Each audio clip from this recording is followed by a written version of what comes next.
Kita tuh sekarang lagi hidup di persimpangan yang unik banget, di mana tradisi yang umurnya udah ratusan tahun ketemu langsung sama generasi paling digital dalam sejarah. Nah, pertanyaannya bukan lagi apakah mereka bakal ketemu, tapi apa yang bakal terjadi pas mereka ketemu. Oke, kita mulai dari pertanyaan ini ya. Dan coba deh pikirin benar-benar. Kekuatan yang ada di genggaman tangan kalian sekarang, kemampuan buat menjangkau ribuan, bahkan jutaan orang dalam hitungan jam. Apakah kekuatan itu bisa jadi penyelamat buat budaya yang mungkin lagi diambang kepunahan? Sebelum kita bahas lebih jauh, kita harus ngerti dulu nih konsep intinya, kearifan lokal. Ini tuh bukan cuma soal bangunan tua atau tarian kuno loh, anggap aja ini kayak software tak kasat mata yang ngejalanin sebuah masyarakat. Cara kita berinteraksi, cara kita nyelesain masalah, dan cara kita memahami posisi kita di dunia. Nah sekarang kita udah sepaham soal dasarnya. Yuk kita hadapi kenyataan yang agak pahit. Ada alasan kenapa pertanyaan tadi itu penting banget buat dijawab sekarang. Angka ini benar-benar bikin kaget. Ada sebuah studi yang nunjukin kalau lebih dari separuh remaja di Indonesia ternyata lebih suka budaya asing ketimbang budayanya sendiri. Ini bukan cuma soal selera loh, tapi ini tuh pergeseran yang gede banget dalam identitas budaya kita. Jadi, apa dong akibatnya? Ya, pas perhatian kita terus-terusan kesedot sama tren global, budaya lokal kita bisa-bisa jadi terpinggirkan. Inilah yang disebut para ahli sebagai homogenisasi budaya. Gampangnya gini deh, bayangin dunia yang tadinya punya ribuan warna unik, pelan-pelan dicat pakai satu warna global yang dominan. Keunikan kita jadi terkikis, dan kita berisiko kehilangan rasa bangga sama apa yang bikin kita beda. Dan di tengah-tengah semua ini, kita nemuin generasi yang paling menarik dan penuh teka-teki. Gen Z. Mereka ini anehnya megang kunci dari masalahnya sekaligus solusinya. Hampir 80% pengguna media sosial aktif itu Gen Z. Artinya apa? Artinya medan perang buat melestarikan budaya itu ya ada di platform yang mereka kuasai. TikTok, Instagram, YouTube. Mereka bukan cuma penonton, mereka adalah kurator, kreator, dan penjaga gerbang dari budaya digital. Nah, disinilah letak paradoksnya. Di satu sisi, Gen Z adalah generasi yang paling rentan kena erosi budaya karena mereka terpapar dunia global non-stop. Tapi, di sisi lain, lihat deh, justru mereka yang punya senjata paling lengkap. Mereka punya skill, platform, dan jangkauan buat mendokumentasikan, mempromosikan, bahkan menghidupkan kembali tradisi mereka dengan cara yang belum pernah mungkin sebelumnya. Ini ngebawa kita ke inti konfliknya. Teknologi, terutama internet dan media sosial, itu bukan pahlawan atau penjahat murni dalam cerita ini. Dia adalah keduanya. Coba lihat seberapa cepatnya digitalisasi ini nyebar di Indonesia. Ledakan konektivitas yang kalian lihat di grafik ini tuh ibarat bensin yang menyiram api dari kedua sisi pedangnya.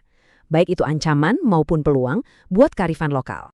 Gambar ini ngejelasin kedua sisinya dengan pas banget. Di sebelah kiri kita lihat ancamannya. Budaya kita berisiko jadi dangkal, cuma jadi momen selfie yang kehilangan makna spiritualnya.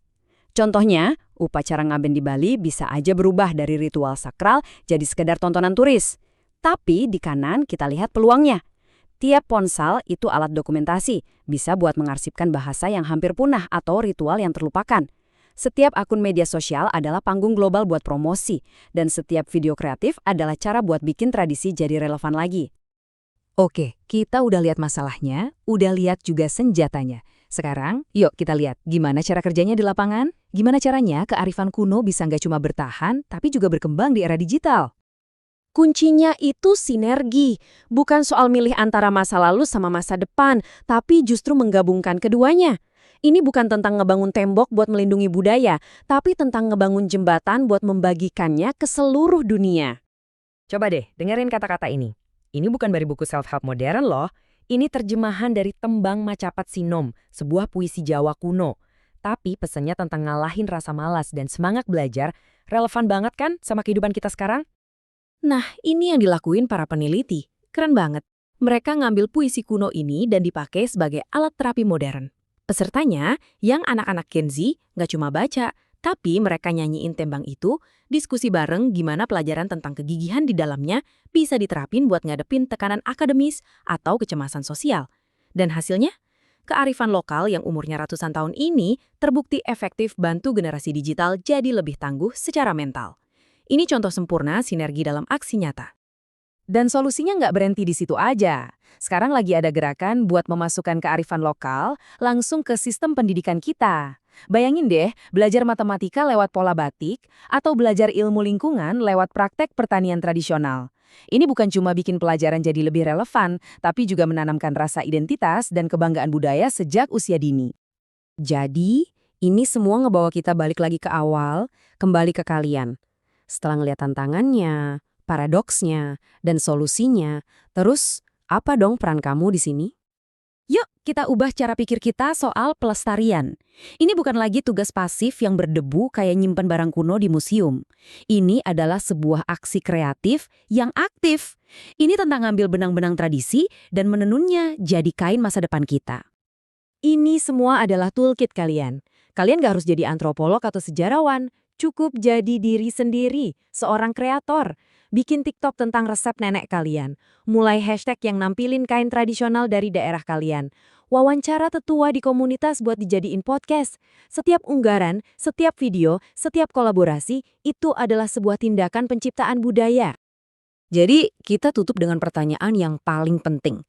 Dengan kearifan kuno sebagai pemandu dan teknologi digital sebagai kanvasnya, cerita apa yang akan kalian, sebagai bagian dari generasi digital, pilih untuk disampaikan ke dunia?